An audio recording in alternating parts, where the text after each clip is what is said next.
New games to play in April. Make sure to watch to the end. Each and every month, I like to take a moment, sit down, and look at what's on the immediate horizon, or Yes. to be more exact, what are the most interesting looking games that are releasing this upcoming month. Now, Right. as usual, I have combed through things. I've tried to pick out just the best looking stuff, the things that I think are most interesting and that you may be likely to play or want to check out or whatever. And I am here to provide you with those details. Okay. So let's jump right into it. First up this month is Meet Your Maker, a new game from the developers of Dead by Daylight. This is a post-apocalyptic PvP base building and raiding game. So it's broken up into two primary modes. There is the Wait. What?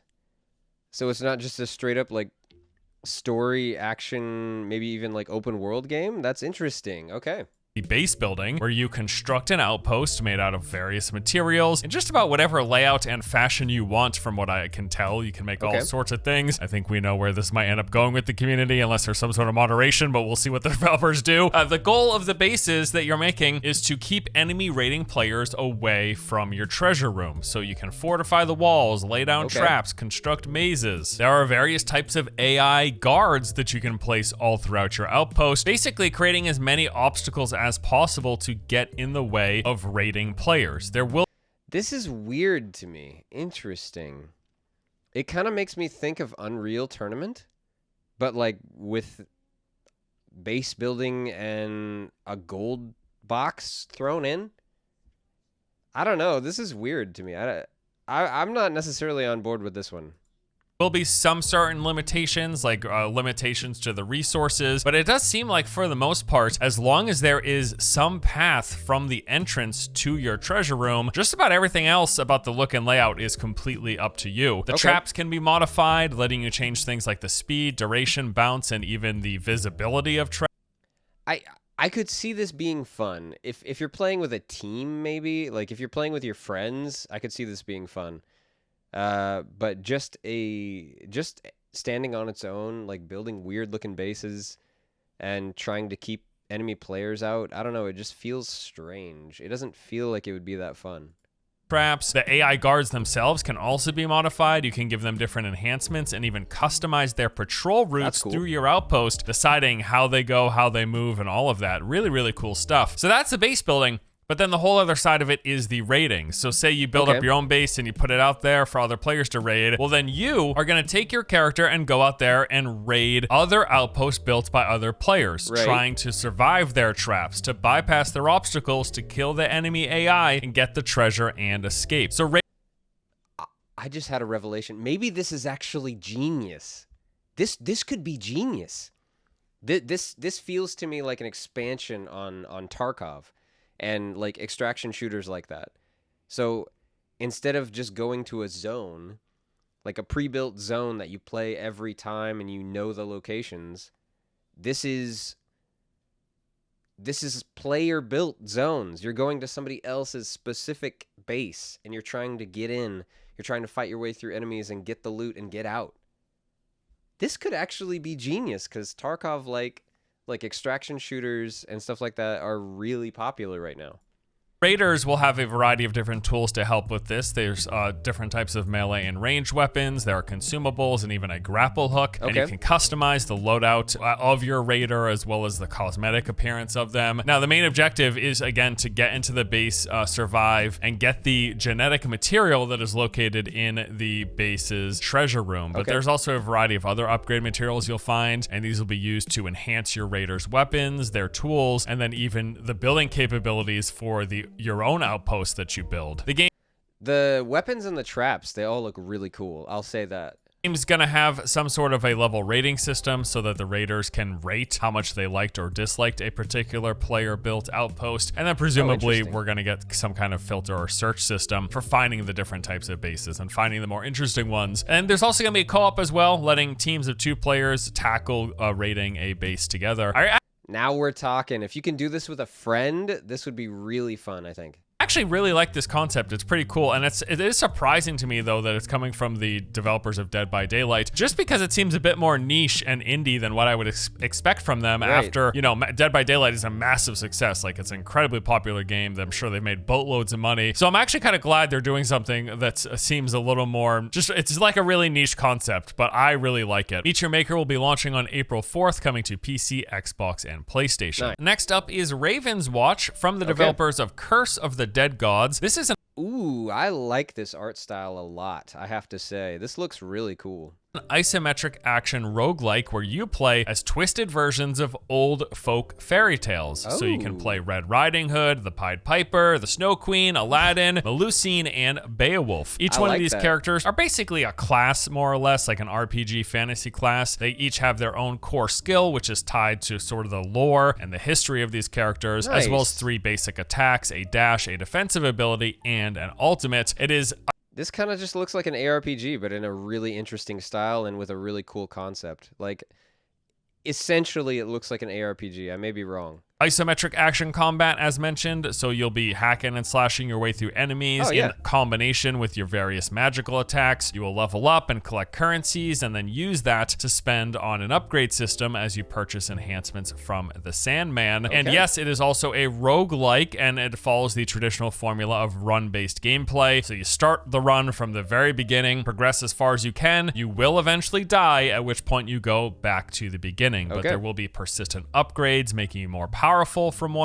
That's interesting. Okay, so you're just pushing as far as you can go. You'll eventually fail, and then you start again, but you're way stronger, so it's way easier to push through to the next level, and then maybe, hopefully, you've got enough upgrade points or currency or whatever to upgrade more by the time you get to the point that you struggled with before. That's interesting. I like it. One run to the next, in addition to the knowledge that you take with you of the encounters, the enemy types, and all of those things. I think what's pretty cool for a roguelike is that the game actually also features co-op with up to 4 players, which you don't see that in a lot of roguelike games. Now we're talking. If you can include multiplayer, it just makes the game that much better. Play with friends. Yes, let's go. Let's see how far we can go together. That's going to be cool. Most roguelike games I've played have been single player, maybe co-op with 2 people, but this has got 4-player co-op, which again, I think is pretty cool. So Raven's Watch is going to be launching into early access. This will include the game's first chapter, the 6 playable heroes that we mentioned, a wide range of items to unlock, as well as the progression system. And this is the first of what will be 3 planned chapters. And in that first chapter, you will have the unique range of enemies, mini bosses, and a final boss. Raven's Watch enters early access on April 6th, coming to PC via Steam. Boundary is a multiplayer tactical space-based shooter. It is like Counter-Strike, but with astronauts. The game pits 2 teams of players against each other, competing for kills and controlling of objectives in a... What an interesting concept. What an interesting concept. This could be fun. If the gameplay is good, this could be really fun. I'm kind of interested. Arenas orbiting space installations, basically. Outside of pointing and shooting, you will have to contend with the fact that you are in space with no gravity. I'm not sure how this works in real world, in reality, but I think it's a pretty fun concept for a competitive shooter. There's some real cool space-based tech and weaponry here as well, like the suit that you wear is kitted out with all sorts of gadgets and attachments, mounted snipers and jet thrusters, deployable shields. There's tons of weapon customization with stocks, grips, scopes, barrels, and different ammo types. This is crazy. This could be really good. This could be really good. It's also a class-based game, so you're going to be picking individual classes, things like a combat medic, a sniper, support, assault, and there will be more options. And the arenas themselves are heavily inspired by real-life industrial tech and space exploration, with maps including a wreck-strewn debris field, solar farm, and various other types of floating installations. So this game is going to be launching into early access, which will include 7+ maps and multiple game modes, a progression system with 70 levels to go through, daily, weekly, and monthly challenges. There'll be character and weapon loadout customization. They're going to have features for user feedback and bug reporting. Boundary is coming to PC via Steam, early access on April the 13th. This may be one that we got to check out. May have to check it out. Minecraft Legends is a real-time action strategy game based in the Minecraft universe, of course. It looks to be an authentic feeling Minecraft game, but in a new direction of a new type, sort of like what was done with Minecraft Dungeons, but this... I gotta say they are milking Minecraft for all it's worth, and maybe the horse or cow is running a little dry, but I don't know. This looks interesting. I guess it would all depend on how the gameplay feels. If combat is good, if it feels good to play this game. I don't know. For me, it's just like Minecraft. Really? But maybe it's fun. Who knows? This one for action strategy. So you're going to play as a hero. It's your own character. You move around the world on a mount with this and controlling armies as well as directing the battlefield. So you're going to go out, you're going to explore the world, search for loot while taking on bosses and various other challenges. There'll be resources to collect and gather, and you'll use those in your fight against the invasion of piglins. Piglins are the main antagonists here. It's a faction of pig-like creatures that are invading this world. You have to try to defend from their attacks, protecting yours and your ally bases, while also planning and executing your own assault against the piglin fortresses. So there's a big overworld to explore. Will be made up of various Minecraft-styled biomes. In fact, as far as I can tell, Legends is like a combination of more traditional open-world exploration with action, combat, and strategy elements, which actually seems pretty neat. It does seem I mean, at least they're keeping it fresh, right? I mean, they're staying true to, like, some of the Minecraft isms, like the biomes and some of the creatures and whatever, and the square blocking, obviously. But mixing it up and making a new type of gameplay. Like, good on them for doing that. I'm sure this will be hugely popular with kids, but it's not necessarily my thing. like much of the strategy revolves around what troops you bring with you while both exploring and while attacking. So the different troop types will be good at particular things, be that engaging at melee or ranged, or attacking bosses, or doing AoE or single target damage. So depending on the boss or the base that you're up against, you're going to want to bring a different mix of troops with you into battle. There's also building, as you can construct your own bases and forts that you will have to defend yourself. Minecraft Legends is launching on April 18th, coming to PC and console. I don't think it would be as popular if you couldn't do base building, I'm going to be honest. The highly anticipated and long-awaited zombie survival RPG Dead Island 2 finally launches this month, and it's actually looking... We did a video on this one. Yes, it looks good. It looks really good. Better than I expected, frankly. For how long it's been in development, this is shaping up pretty good. The game is set in a zombie-infested post-apocalyptic Los Angeles. Now, originally, I was under the impression that they were going to go open world with this game, but that is not the case. Instead, it is broken up into these distinct districts that are separated by loading screens. That's a little disappointing. I was hoping that it would be open world. Man, with technology today, shouldn't it be easy to do open world? It's so sad when I see hub-based games or like zone-based games where you have to have these loading screens. Like, there are so many big open-world games out there. Send somebody to do an internship at a different studio that does open-world games and learn how to do it. Like, come on.